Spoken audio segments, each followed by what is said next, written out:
Alors, septième point, pour faire grandir spirituellement chaque chrétien. Pourquoi Jésus a créé son Église? C'est pour les faire grandir spirituellement. Pourquoi? Parce qu'avant, ils étaient tous des religieux. C'était plus des spirituels, c'était des religieux. Donc pas mystiques, hein. On est d'accord, hein. Voilà, on dit bien c'est spirituel, pas mystique. Voilà. Même si la puissance de Dieu pour certains s'apparence à du mysticisme, mais ce n'en est pas.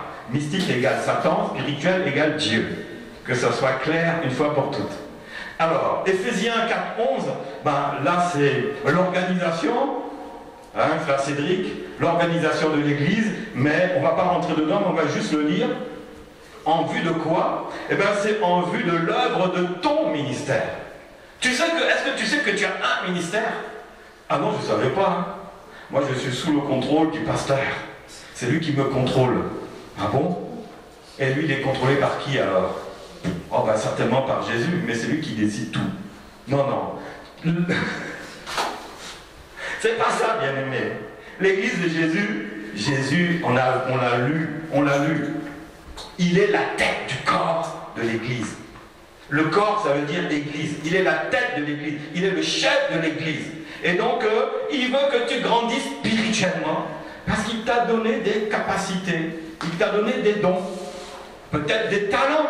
Peut-être toi tu es informaticien, toi tu es, je ne sais pas dans quel domaine, tu es électricien. Eh bien on va pas, si par exemple on a besoin d'électricité, d'en faire des travaux dans la salle, est-ce qu'on va appeler l'informaticien? On va appeler qui? Celui qui a le talent. Donc Dieu donne des talents. Et si on a des choses informatiques, on va appeler l'électricien? On va appeler l'informaticien. Donc, les talents n'ont rien à voir avec les dons. Mais c'est une forme de don que Dieu donne. J'appelle ça un talent. Maintenant, les dons, ils sont spirituels. Les talents, c'est pas spirituel. Les talents, c'est intellectuel, c'est manuel, c'est physique, c'est des choses comme ça. Mais grandir, ce n'est pas avec cela. Ça y contribue, mais la première chose, elle est spirituelle. Tu es quelqu'un de spirituel. Tu es amené à faire des choses dans l'église de manière spirituelle. Tu n'es pas venu pour accompagner et venir que le dimanche. Tant que tu viens que le dimanche, tu n'as pas encore grandi spirituellement. Tu es un nouveau spirituel qui va évoluer spirituellement. Amen. Mais tu es déjà au bon endroit. Eh oui. Combien ne viennent même pas le dimanche? Le dimanche, après le vendredi, après un autre jour. Et quand tu vois l'inverse, je viens plus un autre jour, je viens plus le vendredi, et je suis le dimanche. C'est-à-dire que encore un coup, et tu es dehors. Il y a les deux sens. C'est-à-dire que là, tu es en train de régresser spirituellement. Mais alors que la Bible nous dit qu'il faut grandir spirituellement. Alors, Éphésiens 4:11 à 15, et il a donné les uns comme apôtres, les autres comme prophètes, les autres comme évangélistes, les autres comme pasteurs et docteurs, pour le perfectionnement des saints. Tu sais que tu es saint? Est-ce que tout le monde sait? Celui qui ne sait pas, qui lève la main. Est-ce que tu sais que tu es saint? Ok, donc là-dessus, c'est bon, c'est clair. Pour le faire perfectionnement des saints, en vue de l'œuvre du ministère et de l'édification du corps de Christ. Tu sais que Dieu veut t'édifier. Est-ce que tu sais que Dieu t'a donné une mission? La Bible dit qu'il a donné un talent. Bon, moi, comme j'ai peur de Jésus, moi, je l'ai enterré. Mon talent. Quand il viendra, je vais le déterrer. Tiens, voilà ton talent. Oh, il est un peu rouillé, mais tiens, c'est ton talent quand même. Bah oui, la terre, la pluie l'ont rouillé un peu. Il va dire, mauvais ouvrier. Je te retire ce talent, je le donne à celui qui en a deux et qui a fait fructifier. Tu as reçu des talents, c'est-à-dire une vie spirituelle. Et tu dois grandir dans cette vie spirituelle-là. C'est fondamental. Toute l'organisation qui a été mise en place, bien aimé, ce n'est pas pour rien. C'est d'abord spirituel. Une église, il faut qu'elle soit bien organisée, l'église soit bien coordonnée pour qu'elle avance et que chaque ouvrier utilise le talent qu'il a reçu, la mission, et qu'il fasse fructifier cette mission-là. Parce qu'il devra rendre des comptes au Seigneur. C'est pour ça que l'église est ouverte tous les jours, il y a des réunions de prière tous les jours, c'est pour que tu rentres dans ces temps de prière pour grandir spirituellement. Parce que sans la prière, bien aimé, c'est religieux, c'est mort. Alors, jusqu'à ce que nous soyons tous parvenus à l'unité de la foi et de la connaissance. La connaissance. Connaître le Seigneur. C'est-à-dire que tu viens là petit à petit et tu vas voir, connaître c'est quoi. Si je te connais, c'est que toi et moi on est face à face, n'est-ce pas? Je te connais parce que je te vois. On est vraiment ensemble. Là c'est la même chose. Cherche le face à face avec le Seigneur. Seigneur Jésus, je sais que tu existes, je sais que tu as ça, je ne doute pas, mais je veux te voir. Je veux te toucher. Je veux voir ta manifestation. Dieu, la Bible dit que Dieu est tout puissant. Eh bien, dans la connaissance, cherche à connaître la puissance de Jésus-Christ. Amen. Cherche à le voir. Si tu cherches, tu le verras. Celui qui cherche Dieu, il verra Dieu. Celui qui cherche Jésus, il verra Jésus. Et tu le connaîtras. Et il te montrera qui il est, la puissance de Dieu, que tout ce qu'il a fait là, c'est vrai. Il fera des choses avec toi, parce qu'il a dit, je m'en vais. Et je reviendrai, je serai avec vous et vous ferez des choses plus grandes que j'ai fait parce que je serai avec vous. La connaissance, c'est être avec lui. Lui dit, il sera avec toi. Mais est-ce que toi, tu es avec lui? C'est ça, grandir spirituellement. C'est pas la connaissance. Oh, moi, je connais tout le Nouveau Testament, tous les chapitres. Bien aimé, c'est bien, mais c'est pas ça que je veux te parler. Grandir spirituellement, c'est grandir dans ta relation par le Saint-Esprit. Par le Saint-Esprit. C'est fondamental. Jésus a créé l'Église, le Saint-Esprit l'a constituée. Et tu es dedans. Et tu dois vivre cette relation-là. Elle est fondamentale. Et, dernier verset, mais que professant la vérité dans la charité, charité ça égale amour, hein, c'est les deux noms. Dans certaines versions, tu vas lire charité, d'autres c'est amour, mais c'est la même chose. Celui qui aime, il est charitable. Celui qui est charitable, c'est qu'il aime, sinon on ne le ferait pas. Et que nous croissions à tous égards en celui qui est le chef, le pasteur. Amen. Qui alors? Christ. Voilà. Voilà. Il faut qu'on évolue là. Grandir spirituellement. C'est aller vers Jésus. Amen. Donc, que nous croissions à tous égards en celui qui est le chef, Christ. C'est-à-dire que le Seigneur veut que tu puisses grandir spirituellement à tout égard. Dans toutes choses. Toutes choses. Voilà pourquoi Jésus veut te faire grandir spirituellement. Pas que lui soit avec toi et toi avec lui. Il a dit, là où 2 ou 3 sont ensemble à mon nom, je suis au milieu de vous. Mais est-ce que vous me voyez? Tant que vous ne grandissez pas spirituellement, tant que vous n'avez pas reçu les dons du discernement, qui est obligatoire pour tout chrétien, ce n'est pas une option. Je vous le dis, il y a des dons que Dieu va vous donner, dons de guérison, dons de la foi, dons de faire les bonnes œuvres. Mais le don du discernement, ce n'est pas une option, c'est pour tout chrétien. Pourquoi? Il permet de vivre, de marcher et de voir dans le monde spirituel. Spirituel, n'est-ce pas? Dans ce monde-là. Et nous tous, nous devons expérimenter ce don-là. C'est comme ça que nous verrons. Nous verrons. On va aborder les dons dans l'Église aussi. Et ça, je sais qu'il y en a beaucoup qui sont impatients. Ah, mais quel don le Seigneur m'a donné? Est-ce qu'il m'a donné un don? Je te dis, bien aimé, il t'a donné un. Pour certains, il a donné des dons. Parce que la Bible dit, Romains 11 à 9, car l'appel de Dieu et les dons de Dieu sont irrévocables. Irrévocables. Donc, il faut que tu découvres le don, parce que c'est le don qui va te faire grandir spirituellement. Amen. Est-ce que vous avez des questions sur ces deux points-là? Oui? J'ai entendu oui?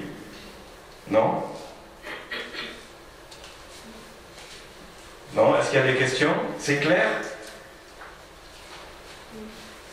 Qu'est-ce qui compte? C'est la relation. Oui, Joséphine.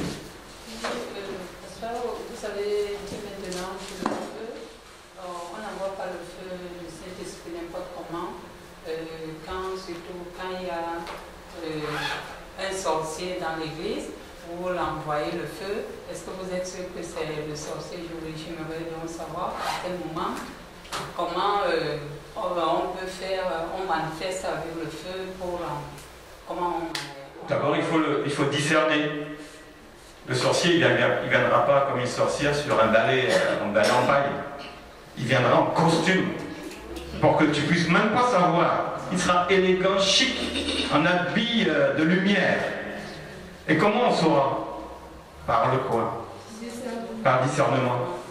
Ah ben celui qui le sait, c'est parce qu'il est copain avec lui peut-être. C'est tout. Entre sorciers se connaissent. Mais non, toi chrétien, comment tu vas savoir? Tu ne sauras pas. Mais la puissance du Saint-Esprit va se manifester clair et net. La Bible dit que à l'église de Philadelphie, que je viendrai, je vous enverrai quelques-uns de ceux de la synagogue de Satan, vous prosternez devant moi. Vous voyez? Donc c'est ça, là où il y a la puissance du Saint-Esprit. Mais les esprits mauvais ne peuvent pas rester comme ça. Soit ils reçoivent Jésus, soit ils s'en vont. Mais on ne va pas mettre le feu sur eux, non. Bon, le pauvre bonhomme, non, on ne va pas le tuer quand même. La vie et la mort sont au pouvoir de la langue, de la bouche. Si tu dis, j'envoie le feu sur le monsieur là, après 2 jours après, au prochain culte du dimanche, tu apprends, il est mort. Oh, Seigneur, j'ai fait une connerie. Ah, c'est moi. Ça, c'est moi. J'envoie le feu sur lui, il est mort. J'espère que c'était un sorcier. Même si c'était un sorcier, tu l'as tué, tu n'avais pas à le tuer. Parce qu'il devait recevoir Jésus. Vous savez qu'un sorcier ne pourra pas vous tuer. Toi, tu es en Christ, un sorcier ne peut pas te tuer. Est-ce que tu sais ça? C'est impossible. Si tu dis oui, c'est que tu n'es pas encore grandi spirituellement. Un sorcier ne peut pas te toucher. Genre, intègre, il craignait Dieu, il marchait avec Dieu, il faisait tout. Est-ce que Dieu lui a dit touche à tout ce que tu veux? Ne touche pas à quoi? À sa vie. L'église, bien aimé, c'est un lieu de protection. Tu grandis spirituellement, tu es protégé. Personne, oh moi dans mon village là-bas, là au pays, là, le sorcier là, les grands comme ça là. Bien aimé, ne crains rien. Il ne peut rien te faire. Il ne peut rien te faire. Parce que tu es en Jésus-Christ. Donc, comment savoir? C'est par la révélation, par la manifestation du Saint-Esprit que lui-même il sera touché, ou bien par le discernement. Il y a plusieurs manières de savoir. Plusieurs manières. Une autre question? Bon, le feu c'est bon. N'utilisez pas le feu du Saint-Esprit sur vos frères et sœurs, hein, n'est-ce pas? Tu rendras des comptes à Dieu. Oui, Pasteur Ruth. Oui, c'est par rapport à la délivrance en fait. Si on fait faire une délivrance et qu'on sait qu'il y a des esprits qui sont en train de se manifester, on peut évoquer aussi les feux du Saint-Esprit pour... Sur les esprits? Oui, oui. La Bible dit, en mon nom, au nom de Jésus-Christ, vous chasserez les démons. Est-ce qu'il a dit, vous utiliserez le feu du Saint-Esprit pour chasser les démons? Dites-moi. Qu'est-ce qu'on a dit dimanche? Le feu sert à détruire des œuvres. Mais pour que les démons s'en aillent, ils connaissent qu'un seul nom, Jésus-Christ. Tu connais ça? Mais le feu détruit des œuvres. Vous savez, quand les esprits mauvais rentrent dans quelqu'un, ils vont planter des choses. Ils peuvent envoyer la maladie. Ils peuvent envoyer plein de choses. Ce qu'on appelle, ils les ont liés. C'est pour ça qu'on parlera de ça, hein, lier là, les démons, lier attention, hein. On ne lie pas un démon, mais on délie les œuvres que le démon a mis dans la personne. Nuance. Sinon, la prière là, elle part de travers les démons. Tu veux me lier, mais ça ne va pas chez toi, non? Ça fait 3000 ans que les chrétiens essaient de me lier. Ils n'ont pas réussi. Ils n'ont pas. Mais par contre, il y en a. Ils délient les œuvres que j'ai mis là. Ah, ça, j'aime pas. Et le feu du Saint-Esprit délie cela aussi. Le feu du Saint-Esprit, c'est la puissance. Oui. Utilisez le feu du Saint-Esprit. Consumer les liens. Non, Voilà. Pour délier la personne. Oui, pour délier, utilise le feu du Saint-Esprit pour délier. Imagine, comme j'avais dit dimanche, je te ficelle comme un saucisson, hein, un saucisson sec là, bien ficelé, et j'allume un briquet sur le saucisson. Eh bien, la peau va brûler, mais les liens, ils vont brûler. Le feu, c'est un feu dévorant, hein, ça brûle. C'est des choses qui ont été mises dans la vie de la pauvre personne qui va être délivrée. Donc Jésus, le nom de Jésus chasse les démons. Même le nom de Jésus détruit aussi les œuvres. Hein. Ça c'est clair. Mais tu peux invoquer le feu du Saint-Esprit. Moi ça ne me gêne pas là-dessus. Mais Jésus a dit en mon nom, au nom de Jésus-Christ. Donc le feu du Saint-Esprit, c'est vraiment plus pour la nouvelle naissance. N'oubliez pas ça. Acte 2. À partir de là, l'Église, c'est pour vivre la puissance de la nouvelle naissance. C'est le carburant de la nouvelle naissance. Je suis né de nouveau, moi je marche comme tous les jours, comme je disais, hein. Tu peux faire même les 400 coups, tu es né de nouveau, mais tant que le feu du Saint-Esprit n'est pas descendu en toi, tu ne vas pas expérimenter la nouvelle naissance, la vraie, le feu. C'est surtout pour ça. Mais tu peux utiliser le feu du Saint-Esprit. La personne peut naître de nouveau, tu envoies... Le feu du Saint-Esprit, c'est le baptême du Saint-Esprit d'abord, hein. N'oublions pas ça. Hein? C'est d'abord ça. Mais pour chasser et détruire les œuvres, donc délier la personne, c'est quoi? Moi, je me souviens, j'avais eu un culte un dimanche ici, et puis j'étais en jeûne de 3 jours, je rentre à la maison. La maison, j'avais oublié qu'on l'avait prêtée à la voisine, qui avait une chambre et qui recevait, parce qu'elle avait fait le baptême de son fils. C'était une catho. Le petit, il avait 1 an. Elle a fait le baptême, elle a invité tous les chrétiens cathos, et puis ils étaient chez moi comme ça. Moi j'arrive, il était 14 h, je m'assois, et puis on me sert à manger, parce que la fête c'était chez moi. Et donc il me sert à manger, ah bonjour pasteur, ceci, cela, et puis moi je m'assois au canapé, sur le canapé, et je commence à manger comme ça. Et puis, il y a une dame que je connais un peu comme ça, elle vient s'asseoir, elle dit, mais comment tu vas? Elle dit, oh là là là, mais je souffre, j'ai mal à... Quand je lui ai dit ça, parce que je voyais sa tête n'était pas normale, quoi. Elle souffrait, ça se voyait sur sa tête. Et puis elle me dit, mais je souffre du dos. Je dis, ah bon? Mais explique-moi, t'as vu les médecins? Oui, j'ai fait tous les traitements, il n'y a rien. Elle dit, dans ma tête, je dis, Seigneur, c'est pour moi ça, c'est pour toi. Et j'avais la nourriture dans la bouche, j'ai dit, mince, Seigneur, j'ai coupé mon jeûne, là c'est sa délivrance et j'ai la nourriture dans la bouche. Seigneur, qu'est-ce que je fais? Et le Seigneur, c'est ce qui se passe. Il m'endort. Je lui parlais en même temps, poum, endormi. Et tout le monde va dire, oh le pasteur est fatigué, on se dépêche vite de finir de manger, il faut qu'on le laisse tranquille. Et je me réveille au bout d'1 minute. Et à peine, le Seigneur m'avait endormi pour me montrer une vision de la dame. De la dame. Et dans la vision, je recevais une paire de ciseaux et j'allais derrière son dos et je coupais des fils.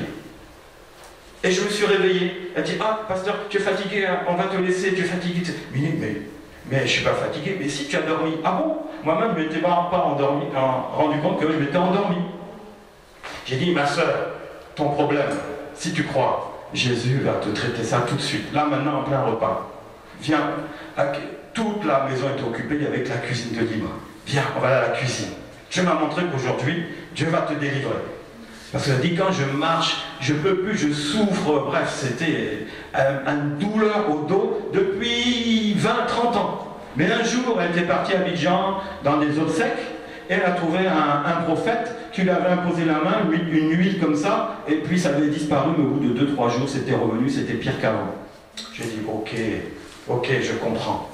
Et la dame, elle est catho. Alors j'ai dit, bon, dans ma tête, je vais faire ta délivrance, mais avant, là, il faut que tu donnes ta vie à Jésus. De manière pas religieuse. C'est la religion. Non, de découvrir quelque chose de nouveau, une relation avec Jésus. J'ai dit, viens dans la cuisine. J'ai dit, commencez à prier, ferme les yeux, lève les mains. Je suis allé dans son dos et j'ai dit, au nom de Jésus, avec les ciseaux spirituels que j'avais vus dans la vision, j'ai coupé tous les liens. Oh, ça a duré 2 minutes, pas plus. On est reparti s'asseoir et tout d'un coup, j'ai plus mal. Pendant 6 mois, plus de douleur. Après, c'est revenu. Parce qu'elle n'avait pas donné sa vie à Jésus. Elle était restée religieuse. Malheureusement. Et la Bible parle de ça, des esprits mauvais. Quand ils partent, ils reviennent. Et si la maison est vide, s'il n'y a pas la vie, la relation avec le Saint-Esprit, eh bien, il ramène 7 démons plus mauvais que lui. Donc, c'est au nom de Jésus-Christ. Et vraiment, il faut être disposé. Même là, j'étais plus en jeûne, mais dans ma tête, j'avais un peu la mentalité, l'esprit du jeûne qui était encore là. Et ce démon, il y a des démons forts qui ne parlent que par le jeûne et la prière. Donc, au nom de qui? Jésus-Christ. Donc, pour ça, utilisez le nom de Jésus-Christ. Si possible, jeûne, parce que tu ne sais pas qui tu as affaire. Jeûne, c'est mieux. Parce que pendant 1 heure là, si tu n'as pas jeûné, c'est un esprit fort. Ah, les 12 apôtres, et toi, sors du corps de cet enfant au nom de Jésus. Ah, le Père dit, arrêtez vos bêtises, là maintenant il y en a marre. Moi je vais voir votre maître Jésus. Jésus, tes apôtres là, ils ont fatigué mon fils là, avec leur prière, et les démons le tourmentent toujours. Jésus a dit, mais jusqu'à quand je vais vous supporter? Mais maître, on a fait en ton nom et tout, ça n'a pas marché. Jésus a dit, il y a une catégorie, des esprits puissants, des esprits forts, qu'on appelle les hommes forts, qui ne partent que par le jeûne et la prière, au nom de Jésus-Christ. Le feu du Saint-Esprit, c'est autre chose. Ça peut s'utiliser. Mais d'abord, utilise le nom de Jésus-Christ. Si possible, en jeûnant, tu n'as pas besoin d'invoquer le feu. Tu vas avoir les démons qui vont tous se barrer là, comme des cafards. Ils vont partir comme des cafards. Voilà ce que c'est que l'église vivante. Chasser. Pas lié, hein. Jésus a dit chasser. Oh, esprit mauvais, sors de ce corps. C'est comme ça que ça se passe. Donc, arrêtez de lier les esprits. Vous pouvez délier les œuvres des esprits. Et il y a beaucoup de maladies que les esprits mauvais envoient dans le corps. On ne trouve pas, la médecine ne verra pas, c'est spirituel, il ne verra pas l'origine de la maladie.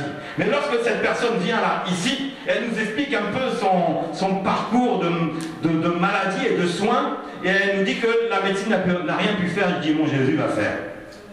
Parce que cette chose, elle est ta maladie, elle a une origine mystique. Et vous dites spirituel. Non, c'est pas spirituel. C'est pas Dieu qui fait ça, bien-aimé. Spirituel, c'est Dieu. Mystique, c'est le diable. Prenez l'habitude, ça c'est la croissance spirituelle. Hein? Dites les choses, mettez les choses, les noms à leur place. C'est parce que c'était mystique. Voilà. Et là, une prière au nom de Jésus-Christ, ça tombe bien, je suis en jeûne, c'est un esprit fort, certainement, qui veut t'amener à la mort. Toi, esprit mauvais, sors de ce corps maintenant, au nom de Jésus-Christ, et je découpe tous les liens de la maladie. La maladie n'est pas un esprit, la maladie est la conséquence des esprits. Oh, dans l'église, là, on va rentrer beaucoup dedans. Hein. Vous allez être vraiment des soldats qui allaient bien être debout pour prendre l'autorité. Autorité de manière efficace, ou les démons. Vraiment, toi, tu veux me lier, là, mais vraiment, t'attends que ton tour va venir. Parce que tu es petit spirituellement, là, si je sors, c'est en toi que je rentre. On ne peut pas faire la délivrance n'importe comment avec n'importe qui. L'esprit mauvais dit, il sort, mais pour aller où? Dans l'église d'Arrêt, s'il a trouvé personne, mais si tu as trouvé toi, il va rentrer en toi. Ah oui. Au nom de Jésus-Christ. Point barre. Une autre question, qu'on a fini. Frère Robert, t'as pas vu leur passer? Oui. Et après, une question pour l'éclaircissement par rapport au feu du Saint-Esprit. Des fois, on entend que les gens invoquent le feu du Saint-Esprit sur moi, que le feu consume toutes les œuvres de l'ennemi à moi. Est-ce que ça, c'est... Au nom de Jésus. Voilà. Voilà, au nom de Jésus-Christ. Le feu du Saint-Esprit, on le vit beaucoup dans Acte 2. Il fut tous remplis du Saint-Esprit. C'est un feu dévorant qui amène à expérimenter spirituellement la nouvelle naissance. On a prié pour toi, tu as été baptisé, oh, puis ta vie, est-ce qu'elle a changé? Bon, elle peut changer, effectivement, parce qu'en même temps, le Saint-Esprit descend, comme avec l'histoire de Corneille, vous avez vu, hein? La parole est venue, ils ont cru que le Saint-Esprit est rentré, ils étaient tous en train de parler en langue, confirmation, entre autres, que le Saint-Esprit qui est rentré. Mais le feu du Saint-Esprit, c'est acte 2. C'est pour passer de la religion à la relation. C'est pour c'est ton carburant. C'est le carburant qui te fait vivre. Maintenant, si tu dis, oh, que ton feu Saint-Esprit brûle en moi, mais c'est clair que s'il y a des problèmes, là, ça va les faire disparaître. Hein. C'est clair. Il y a même une chanson qui dit, que ton feu, Seigneur, brûle en moi. C'est pas vrai, non? Bon, c'est qu'une chanson, mais le fond, là, il est juste, il est vrai. Que Dieu te bénisse, frère Robert. Merci. Que la paix soit dans ton foyer avec ta femme, hein, parce que tu as débordé. Alors, bah oui, on le bénir. Donc le feu du Saint-Esprit, oui. Oh Seigneur, vraiment brûle en moi. C'est clair. Bien sûr. Bon, ensuite, c'est bon, on a terminé. C'est ok. Amen. Que Dieu vous bénisse. Donc le cours numéro 38 est